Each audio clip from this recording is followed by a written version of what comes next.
stress, on sait comment il nous rend malade. Des chercheurs ont découvert par quel mécanisme le stress pouvait nous rendre malades. Il agirait sur le système immunitaire et entraînerait alors des maladies inflammatoires et allergiques.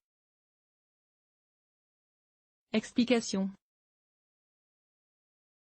Si l'on sait que le stress entraîne souvent des symptômes physiques tels que des maux de ventre, des maux de tête, ou même des maladies lorsqu'il est présent dans la durée, les mécanismes sous-jacents ne sont pas toujours très clairs. Selon une nouvelle étude publiée dans le Journal of Leukocyte Biology, le stress enverrait des signaux à certaines cellules immunitaires et modifierait ainsi la façon dont elles défendent notre corps.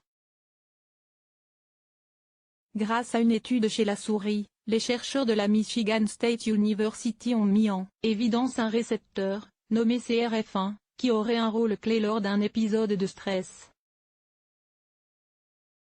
Appelé facteur de libération de la corticotrophine, celui-ci envoie des signaux aux mastocytes, engendrant alors une défaillance du système immunitaire. Une piste pour traiter les maladies liées au stress. Pour l'étude, les chercheurs ont travaillé sur deux types de souris, un groupe considéré comme normal avec des récepteurs CRF1, et un groupe modifié, dépourvu de CRF1. Et alors que les souris normales avaient un plus grand taux de maladies inflammatoires et d'allergies lors d'une exposition à un stress, les souris déficientes en CRF1 étaient moins sujettes à ces affections.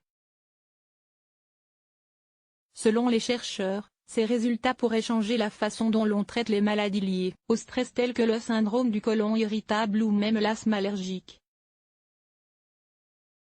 Source